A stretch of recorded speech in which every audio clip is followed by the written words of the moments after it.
Well, tonight on the podcast, ladies and gentlemen, we're going to get back into more situations with the Democrat Party and look more into the reality of the black vote and why the black vote is very critical for the Democrats. And then we'll take it right back to Chicago again, a city that has labeled itself a sanctuary city, that is a Democrat stronghold. And a lot of our brothers and sisters are very, very upset after the Democrats went into Chicago and decided to basically going to do whatever they want to do to black people. And black people starting to say no more and taking a stand. So we're going to go a little bit more into some of that tonight. Now, we talked about last night that we was going to go into the situation, the reality of the black vote.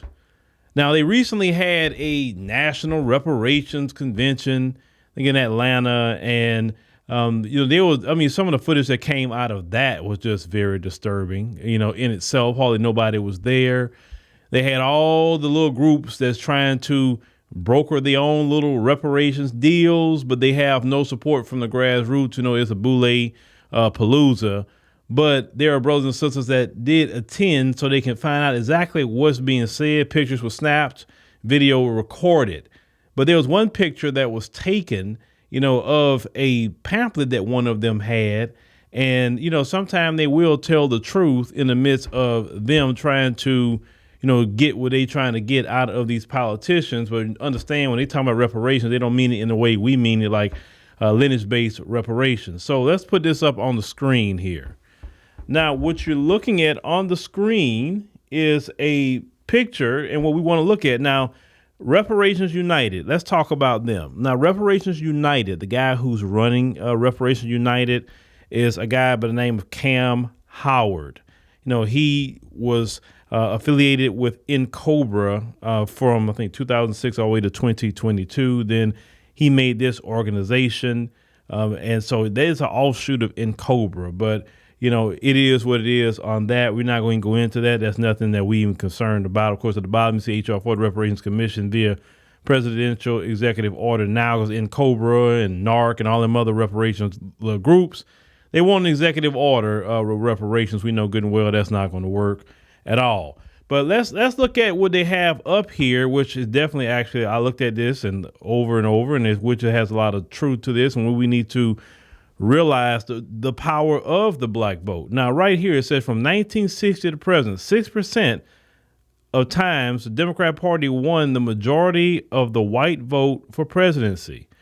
So basically, the white vote is not really a factor for the Democrats, as you can see there. Now, say from 1960 to present, 6% of the times the Democrat Party would have had executive powers if only the white vote was counted 1 of 16. Now, say of Democrat Party presidents, 75% that would have been elected if only the black and white vote was counted, removing others, 6 out of 8. Meaning the black and white vote really carries America, not all these other groups. Now, all these offshoot groups, now all these side mission groups. 87.5% of Democrat Party presidents, they say of the time, the black vote made all the difference in delivering the White House to the Democrat Party. 7 of 8. Lets you know how important the Democrat Party is. And let's just kind of expand on that just for a minute. So even the NCOBRAs and the NARCs and all the offshoot groups recognize that Democrats would never get in office without the black vote. You have to understand how powerful the black vote is.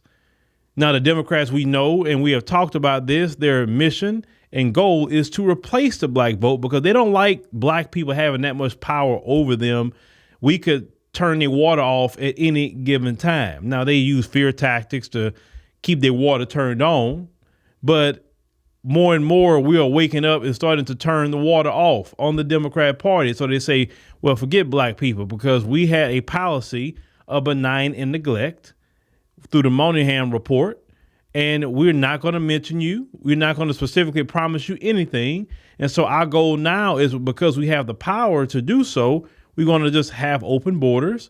We're going to try to bring in a new group of voters, which is going to blow up in your face, actually, because those voters are going to vote Republican, as we talked about before, to undermine the black vote. And at the end, that 87% that they see is going to crater to about much of nothing. We also know that the majority of black voters who vote are 65 plus, definitely more than 50 years old at minimum. As we know, life is happening every year. People are going on to see Jesus and ancestors, right? And then after that, those voters that pass on every year or every 2 years for sure, they're losing more and more of their loyal voter base, and they have to deal with the 18 to 50-year-olds that they have a major problem with. Because we are asking, and not only asking, we are demanding something for black people. What the Democrat Party is doing right now with this, migrant crisis that they created. Understand, the Democrats created this migrant crisis. They did it. Biden even warned about it prior to him becoming president, telling the civil rights bootlegs that they're going to have to work with the Hispanics. Why would he say something like that? Because he already knew what the play was if we got in there, is that we're just going to have open borders. We're going to tell the Border Patrol, hey, just let them on in, welcome them in and let them get into American cities. Don't care about the taxpayers of any of the states that they're coming to. They definitely don't care about the residents of Texas, the state that I live in, and all our tax dollars. So, Greg Abbott has been one of the main ones that's been saying, okay, well, if you come here, we're going to spread the wealth out here to the rest of the country because you're sanctuary cities, like places like Denver, which Denver is trying to send them away from their city, even though they're a sanctuary city, to Chicago and New York, or they playing hot potato with the migrants. So black people are seeing this and are fed up with the Democrat Party. Now, they wouldn't be in office without us, yet they do not prioritize us. They prioritize Ukrainians. They prioritize everybody else except us. Just keep that in remembrance. So let's look back at that one more time. Let's say from 1960 to present, 50% of the time, Democrats controlled the House from 8 out of 16 times. And what happened to black people when they controlled the House? Nothing. Let's say of Democratic Party presidents, 12.5% that would have been elected if black vote was removed, counting white, Asian, Hispanic, and other voters, meaning that no Democrat president can be elected without black people. Look how powerful that actually is. Even with whites, Asians, and Hispanics voting, they still cannot get elected, yet they do nothing for black people. They say future for Democratic Party, 0% based on the above number of times a Democratic Party presidential candidate can win the White House going forward without the black vote. So you see how powerful the black vote is for them. This is why they want to spend so much money trying to target the black vote. This is why they have so many Democrat shields out here. The Angela Rye's, the Boulay Martins, all of them coming out. They want to pay these hip hop artists, different entertainers. And, sometime a hip hop artist, will throw them a monkey wrench. I don't know if you heard recently, because I didn't even know about this till I was shared it, but Sexy Red, and, I don't really talk about her on this channel, but I would talk about her on my entertainment channel. I'm not a fan of Sexy Red at all. Trust me, I'm not. She is a straight degenerate. But she has his fan base, and she went up there endorsing Trump, of all people. I couldn't believe she said that in the way she said it and why she supported Trump. I couldn't believe that. So the Democrats was hella upset about her saying that. And then a few days later, mysteriously, somebody drops a sex tape on her IG story that she had with another degenerate as well. So I thought that was quite interesting. With that whole situation. But the Democrats cannot win without black people. When you would think, if I can't win without black people, then you would think logic would say, we should take care of black people. We should make sure black people are first. We should make sure that anything black people need, we gonna do it. Because basically the black people in this party, they run the yard. But even though we literally run the yard when it comes to Democrats, remember, their own research has shown they cannot win without black people. So they understand that in order for us to get black votes, we have to use manipulation. We have to use aggression and abusive language to black people who actually will stand up and be against them. Even other black people, they so sold on the idea that even those who are affiliated with NCOBRA or offshoots of NCOBRA, NARC, and all these other so-called reparations groups that never got nothing going until the grassroots started to get it going, right? Even they understand the power of the black vote. Now, if you understand that power, why you never said, hey, all these years, we need reparations or we're going to sit it out? See the power of sitting it out? Either sitting it out or even voting Republican, they would never win. They will never win. They can never be in office without you, without me. And one thing about me and why you see me doing these podcasts every single night about the Democrat Party is because I am really bothered about what they have done to my community for the past 60 years. I gave them chances, just like a lot of you have gave them chances to do right, to see what they're going to do. Okay, you got in office. And I'm going to tell you what was the last straw, be honest with you. Barack Obama was the last straw. Biden, he just really kind of pushed it on home for a lot of people. What I mean by that is black people at first say, well, he can't really do a whole lot, Barack Obama, because he got to get reelected. But that second term, he better do whatever he wants because he's not worried about getting, elected out. Okay, he got a second term. Didn't do nothing for black people. Matter of fact, before he got out, he told you, protect my legacy, protect my, it was wagging his finger. If he'd have done something for black people, he wouldn't have to worry about protecting his legacy. He wouldn't have to worry, right? So then Trump get in office. Of course, they got black people afraid again because they know that, hey, if I can just get black people afraid, they're going to vote for us. But that fear of Trump is going to work for so long. Because then when black people start looking at it and say, wait a minute, hold on. Okay, he was in office. And so you talking about racism? I deal with racism every day in America. Well, worry about one dude. You know what I'm saying? So then black people start looking at the harmful effects of Biden. And then this situation with the migrants, and we're going to take it to Chicago, it's just way too much. Now, understand that your vote as a black person in America, you being registered to vote. That's why I always tell y'all, get registered to vote. I want all y'all to be registered to vote. I'm not against voting and participating in the political process. Oh, no. I want you to be registered to vote. I'm like Julius Malema on that. What is the point? He said you can't be in the EFF if you're not registered to vote because you can't do anything when we need you to move a certain way politically. I'm with Julius Malema on that, right? So all black people should be registered to vote. All black people should have a driver's license. I believe all black people should have a U.S. passport. You need to have all three of them, minimum, all black people. You can move around, in the country with a driver's license, ID. Passport is an ID as well. You can move out the country if you choose to, or just take vacations. Whatever you choose to do. Never be in a position when you can't move around. Never be in a position you can't participate in anything. So now take that. Now we need to take this information and say, okay, now you tell the Democrats, not ask. You don't ask for anything no more with Democrats. Now you're in a position of telling them what they're going to do. I'm not asking you. I'm telling you, you're going to do reparations. Oh, you're not going to do it? Don't worry about it. You don't have to do it. I just know what I need to do. I'm going to make sure you don't get in office by either one, voting Republican, third party, or sitting it out. Anywhere it go, you're not going to be in office. And you can't tell me, well, are they going to do something for you? That's not even the point of me doing this. The point of me doing this is to sit you down. It's to let you know you do what we tell you do. Because now we know that you can't win with the white vote. You can't win with the Hispanic vote. You can't win with the Asian vote. Even all three of them put together, you can't win. So now we moving away from asking. We ain't asking no more. We telling you. It's called demanding. See, a lot of us didn't understand our position in America with the black vote. See, the Democrats knew this the whole time. The Boulay, all of them knew this the whole time.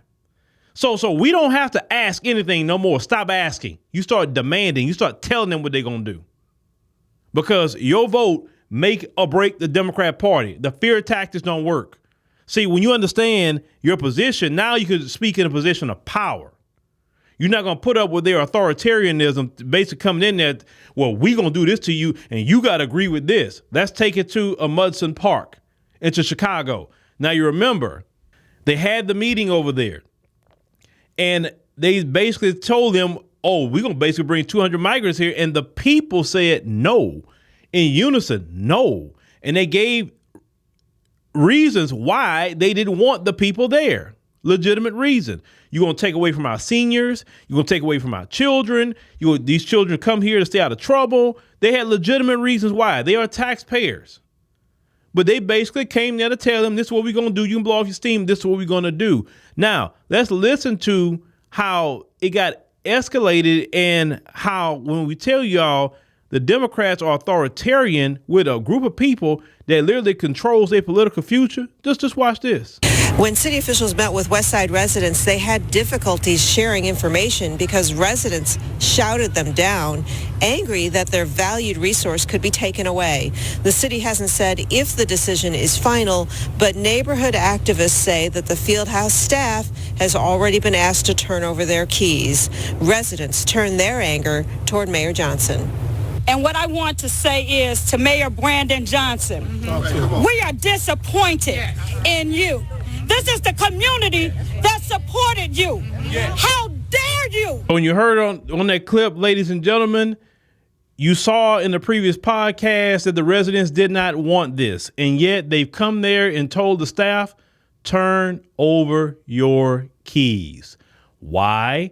Because they're taking away the resource from the community. That should make them very, very angry. Who's doing this?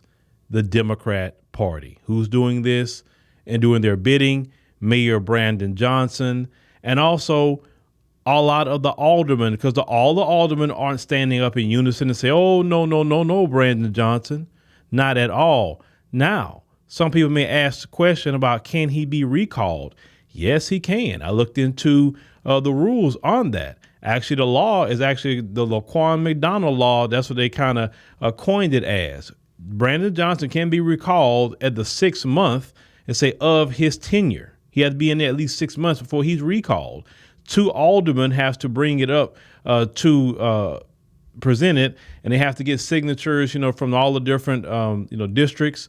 I think up to 50 signatures in every district, and bring it on the ballot to vote on it and try to get someone else in there. So, yes, Brandon Johnson can be recalled. I know he just started his term this year, but, yeah, within 6 months, he can be recalled. You don't have to sit up there and be in there the whole time, letting y'all know that. You do have options if you are upset with Brandon Johnson. Because let me tell you about Brandon Johnson, because when I did a series of interviews out there in Chicago, I was told that Brandon Johnson wasn't acting the way he is now. They say he was basically one of the people doing the right thing, challenging people within Lori Lightfoot's organization and administration. And that's why people got behind him, because he was trying to do the work. But then he got up there and he literally switched. The Democrats flipped him, and he started doing the bidding of the Democrats instead of doing the will of the people of Chicago. So now it's official. They're going to take away the resource away from the Amundsen Park community. Now, Brandon Johnson has been feeling the pressure from the black community, and it's a recent video that just came out that he posted, and I want you to listen to Brandon Johnson's response and brace yourself. I mean, this is utterly crazy, and it gets on my nerves, but let's check that out. My part to continue to make sure that Chicagoans who have been in this city, who have needed support, and particularly our black families. I know there's been a tremendous burden, particularly on black Chicago. I am fully aware of that. Y'all know where I live. Y'all know how many schools have been shut down in Austin, mental health clinics. Administration after administration has taken away from black people, not mine. And I want to make this point very clear as well. We're trying to make sure that migrants are not on floors. So when individuals say that black folks want what migrants want, it's not true. It's not. Black folks want what they deserve. And to compare the needs of black people to individuals who are being forced out of their countries because of bad foreign policy, who are living on floors, comparing the conditions in which descendants of slaves have had to endure to migrants who are sleeping on floors, I question how much you actually care and love about black people and understand their condition. Brandon Johnson had the nerve to say that. Why are you even mentioning descendants of slaves at this point? Now, you said you're not taking away from black people, sir. You're taking the Amundsen Park facility away from black people. You're taking away from them, sir. You're set up here and lying. Then when black people checking you about your behavior, checking you about taking resources from them, your response is, well, we're just trying to get migrants off of the floor and they'll force out their country. No, because a lot of the places where they're coming from, there was a lot of Latin American countries that they passed up. They passed up Panama. They passed up Costa Rica. They passed up Argentina. There's a whole lot of countries they passed up that actually do very good, actually, for themselves. There's so many countries I just didn't even name. They passed up all those countries to come up here. So that's the question that should be asked and talked about is, wait a minute, you pass up all these Latin American countries to come up here? That doesn't make sense. No, you wanted to come up here. So when you want to come up here, you can't have no demands. First of all, you're not a taxpayer. You're not prioritized. Listen, I've traveled to different countries. No country in the world prioritized foreigners over the citizens, except America. I'm telling you, all the countries I've traveled to, I've never seen this. They will tell you in a minute, you are a foreigner. They're not going to put up with you doing certain things. They don't mind you being there. They definitely love to see you try spending money with tourism. But no, you're going to follow the rules or you're going to move around. It's just that simple. They're never going to prioritize you over the citizen. Even in African countries, they're going to prioritize their citizens over even other black people that come in there. So if that's even being done in African countries, European countries, Asian countries, Arab countries, Latin American countries, then why we are so different than the global standard? That's for one.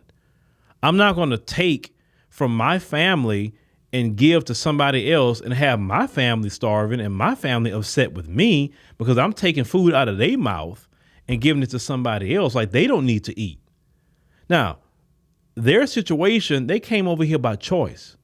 Black people in America still have not gotten our fair share of the American dream. We've never gotten it. We never even lived in a true democracy as black people. Our voice has never mattered. The only time people listen to black people, unless we have an uprising, then they want to temporarily listen to black people because we're causing them to lose money. Or we respond in a way politically where it harms the Democrats. Then all of a sudden, some people want to listen to black folk. So this trying to bring up descendants of slaves, man, nobody even mentioning descendants of slaves right now. That's not even a conversation for black folk when they're talking about what's happening in Chicago. See, what he's trying to do is pull on the heartstrings of racism and all of that. Bruh, we're not even trying to hear about racism right now. And your racism is an issue, but bruh, you're not even a white man trying to pull that. You're another black man that come from their community and you know good and well what they've been through, and you still doing it anyway? You should have been the champion of those black people in Chicago, sir. And yet you flipped on them. You flipped on them because, like I said, I talked to brothers and sisters in Chicago. You flipped on them, and now you're just a straight Democrat lackey. You're all about party agenda, and you're not for the black people in Chicago, sir. You're not. And that's why people are upset with you. Don't try to come up here trying to use language to gaslight black people. And no, Brandon Johnson, that's not going to work, sir. It's just not going to work. You're literally turning Chicago into the places where they come from. A whole American city where people paying a lot of taxes. Chicago is a beautiful city. It is. But Brandon Johnson is going to turn it into something that is not within a year. People are going to be turned off by Chicago and they're not going to come. You watch your tourism dollars plummet if you keep this mess up. Because people are getting sick and tired of it. Taxpayers are getting sick and tired of it. But let's cue up one more clip here, actually from Fox News. Now, the sister that was talking, Kata Truss, she actually was interviewed on Fox News. Now, MSNBC haven't been talking to the people. CNN haven't been talking. Why? Because they're trying to keep this quiet. They don't want, but see, this is the thing. You're messing with black people. We have the biggest mouth in the world. Our voice carries. See, Democrats, you'd actually have been more wise to dump people within the white communities. White people gonna complain, but their voice don't carry like ours. You've done better dumping them in the Asian communities or even the Hispanic communities. And yes, the Hispanic communities in Chicago, Pilsen, actually, they're angry that their community center is being taken away from them too. Oh, they're pissed. But their voice don't carry like that. So you decide to mess with black people, the people that don't have enough resources as it is, and you think the world not gonna find out when we start talking in unison? Like y'all know to leave us alone. But let's cue this up, because I want you to pay attention to something else in this next clip. Voters, a constituency he can't afford to lose, are livid in Chicago. And that's where the Democrat convention is next summer. And the way things are going now, the convention is going to be a mess because illegals have taken over the airports. They're sleeping on the floors of police stations. Now, that part I didn't even know about. I looked more into it today. They have about 850 migrants staying at O'Hare Airport, which is the bigger airport. You know, you got Chicago O'Hare and Chicago Midway. I like flying the Midway. It's kind of like, if you're from Houston, it's kind of like Houston Hobby. You can get in and get out of Midway. And actually, Midway is closer to downtown anyway. So I kind of like going through Midway. So he got them in a shelter over there at O'Hare. Like, why do you have them at the airport? Wouldn't that be a breach of security? You don't know who these people are, but they're flying them in also. From they not only busting them in, but they're flying them in. And so what's happening in Texas is for the flights, and they flying about 160, 170 people at a time. They ask them what cities you want to go to. They say you can go to Chicago, New York, you can go to Denver, right? A lot of them say, I want to go to Chicago because it's a sanctuary city. New York is kind of overcrowded, so let me start going over there. So even the buses and the flights are coming. Let's continue. A youth football team in Chicago was kicked off of their field for a migrant shelter. Black voters in Chicago boiling mad. You cannot displace our children for these immigrants. Y'all need to go to the root of the problem. You need to stop the buses, stop sanctuary city. I want to know why Brandon Johnson is not here. Okay? First of all, I just want to know, why are we not important enough for him to show up for us when we showed up for him? We come to the community of black people where we already get the low scraps. And then you want to take the little scraps and resources that we have and put us at the bottom of the barrel? That's not fair. And I won't have it. I want Mayor Brandon Johnson to understand that you're selling us out for people who can't vote for you. The migrants are soaking the city's bank account. They're squeezing kids out of sports. They're crowding the schools up, distracting the cops.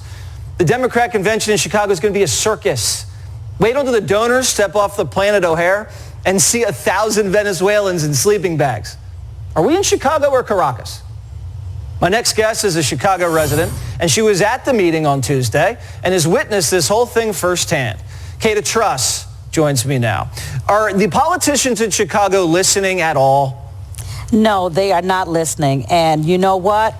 It's okay, because we're going to let them know that you may not be listening, but we are certainly still talking about these issues. We are not going to stop talking about these issues. And, you know, here in Chicago, it's unfortunate that our elected officials have basically always taken us for granted. But we've reached a point where we are tired of being taken for granted. And we're standing up and we're fighting back. Now, we were told that this is something that is happening, that these migrants are coming to our park. But I want everyone to know that this is not going to be a fight that we're going to have lying down. We are standing up, we're standing strong, and we're ready to fight until we have no more fight left in us. When you say that to the politicians, do they make excuses? What do they say? Primarily, for the most part, we've been ultimately ignored. They're not saying anything. They're not standing with us. They're not standing up for us. And basically, we've said to them, we see that this crisis has overwhelmed the city of Chicago. Why don't you see what we see? I don't understand why our mayor has not stepped in and asked to at least temporarily suspend Chicago's sanctuary city status, at least until we have a handle on this crisis that is at hand. I don't understand why that's not a part of the conversation. I don't understand why they're not turning buses around. We are not helping these people. They're here primarily living in squalor. And we're accepting it as if it's something that is supposed to be the way it is. And it's unacceptable. All right, is Joe Biden going to have your vote?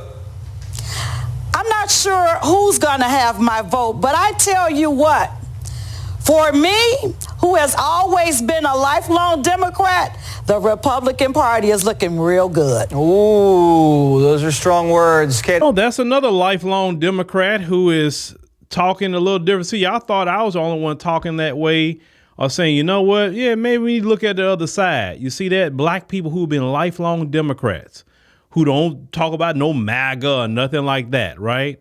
But I know what Trump must be paying her to, right? I mean, that woman's in Chicago and seeing what's happening to her community, and she's speaking up about it, and Brandon Johnson decides to get up here and just, try to talk down on black people, try to bring up descendants of slaves and everything else instead of talking about his performance and what he has been doing to the black voters. Now this is the thing. Here in Chicago, black people in Chicago, we definitely looking at you and we support you, and we definitely want you to continue to take a stand, because let's call it what it is. I don't know what's going on in New York, but I don't see a consensus of black people standing up and fighting in New York like they're fighting in Chicago. But at the same time, we know that New York City, I know New York City is full of immigrants. I'm talking about black immigrants too. And where's the black people from the Soul, from New York, that's going to take a stand and start talking about this and highlighting this? Yeah, Eric Adams, he'll say so much because he's being overwhelmed. But where is the brothers and sisters in New York talking about this? Because, hey, we want to support you and we want to highlight more things going on in New York, but we need the brothers and sisters to take this stand and be loud about it like they are, in Chicago. And definitely for sure, I want to reach out to that sister and have a conversation. I want to go back to Chicago and do a series of interviews because the community is upset and rightfully so. And as we stated in the beginning, politicians in Chicago would not win at all without that black vote. They wouldn't win. And Brandon Johnson didn't even win off of all the black vote. Only 32% of registered black voters came out to vote for Brandon Johnson. That's why he won. What if there's a recall effort come out and 100% of black voters come out to get him on out of there? See, he should be afraid right now. He should be afraid. Your priority should not be migrants. Let me tell you something. For them to even sleep on the floor, they should be happy about that. For now, at least. Because if you say they were forced out of their country, let me tell you something. If I'm forced out of my country, and based off of what y'all say, if I'm forced out of my country because I'm going to lose my life, man, I'll be happy on the floor. I'll be good. I'm not in the streets. I'm not in the cold out there in Chicago, but there's people right now who are American citizens that's out in the cold. Do you think homeless people wouldn't like to be in O'Hare right now, getting out the cold? But you got people right now in Chicago that's homeless. That's the problem. See, Brandon Johnson, and like I said, the same thing about Eric Adams. You want to house people? No problem. But there should not be not a single American citizen sleeping at night on a street. Y'all have set up here and took all these resources from American citizens. Even Biden brought over 200,000 Ukrainians, which most people don't even know because the Ukrainians could blend in with white people. So that's why you're not paying attention to it. He brought over 200,000 Ukrainians and given them your Social Security. Social Security may not even be there by the time, Lord bless, me get to the age to receive it. It may not even be there because this older generation is squandering all the money. I've worked hard for Social Security. You worked hard for Social Security. You're still working hard now. And these people are squandering, giving away your Social Security money to Ukrainians. Now, they're not giving Social Security to the migrants that's coming from Latin America, but the Ukrainians are getting it.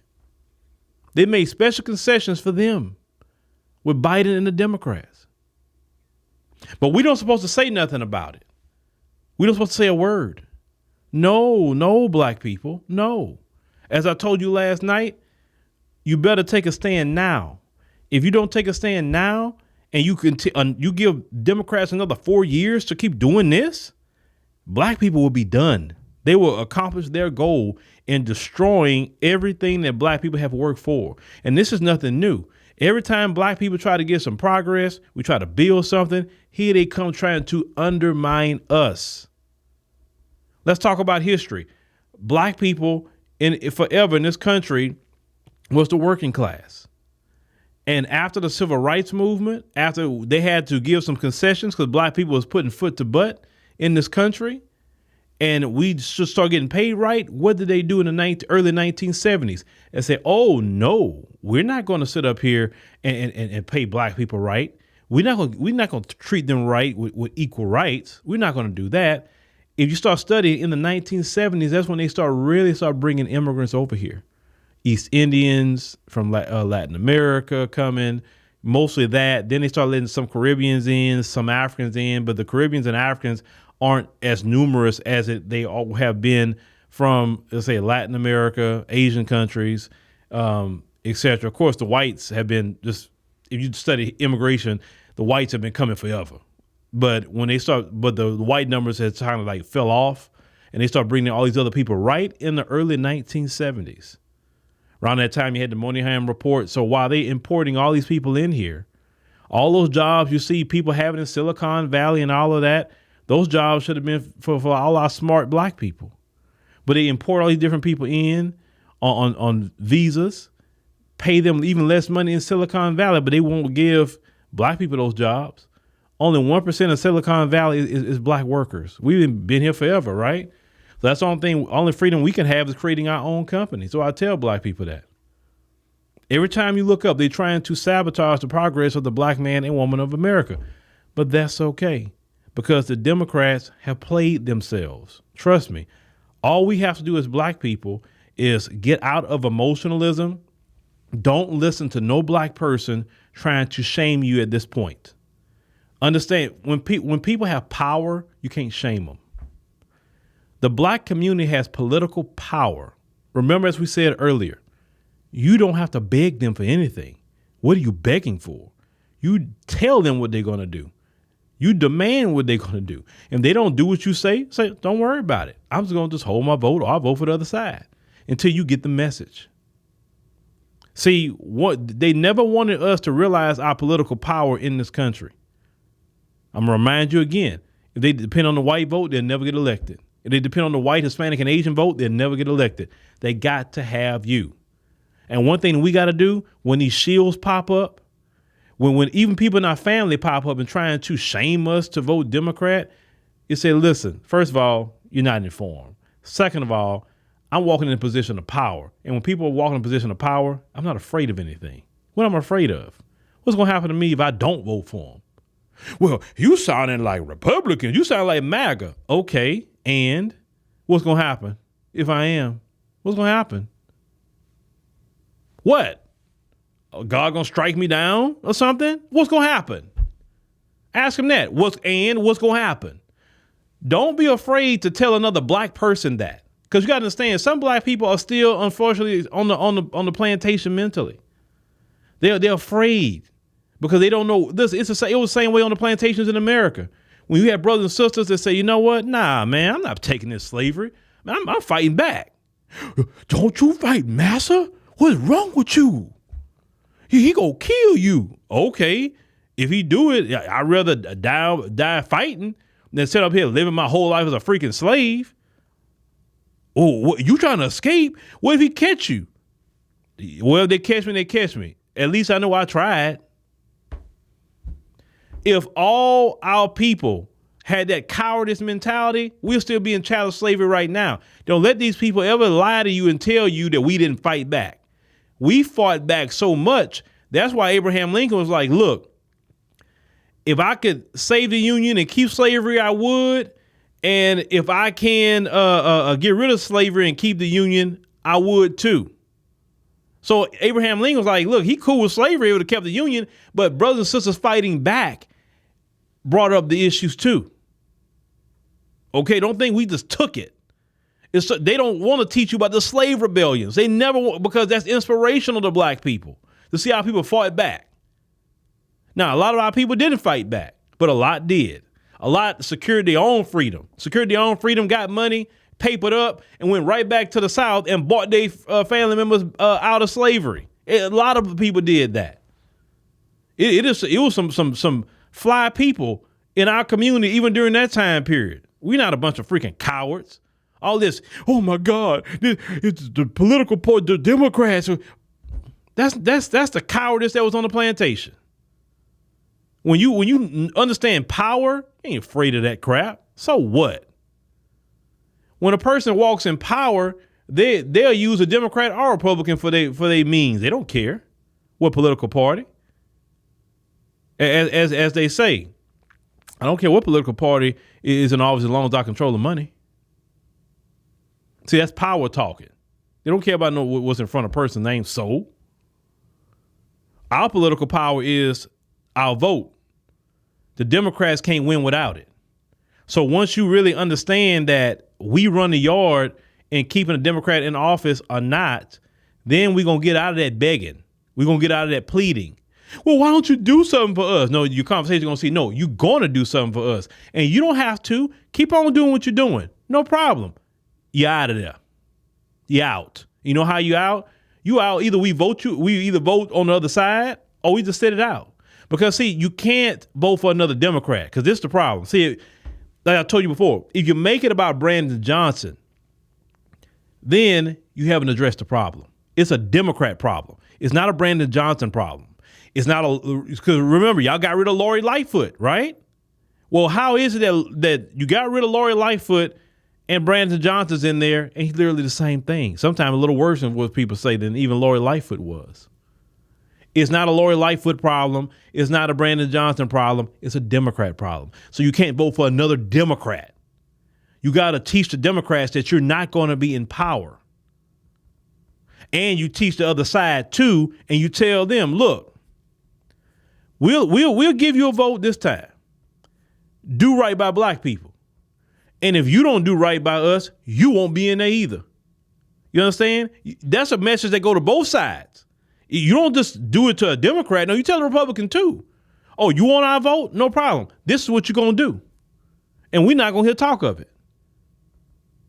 Because no. Black people, you have been here long enough to demand how you should be treated. We have been in this country long enough. We have fought in every war, every conflict. We have paid taxes. We built this country.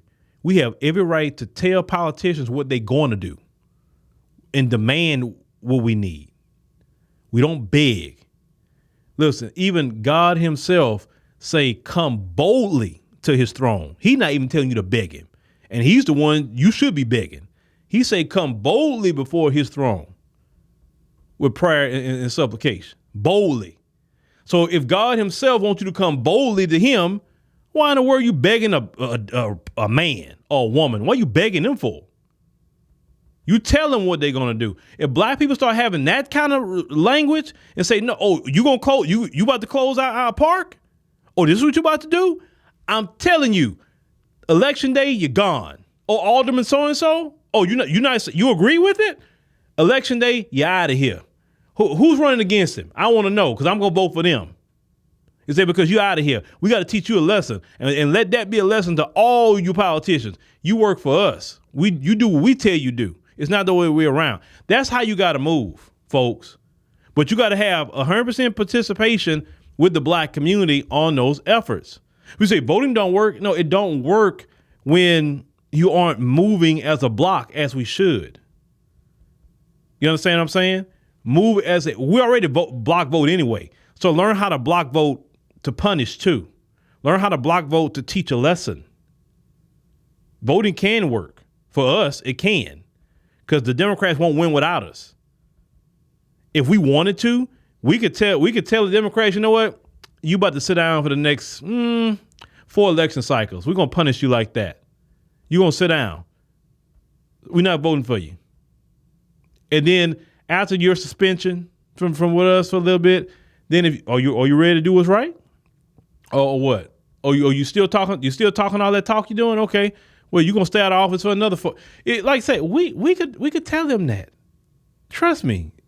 All we got to do is sit them down for a couple election cycles, and they're going to be, what do we need to do? What we told you to do in the first place. And then the let's say the Republicans or whatever, they in there.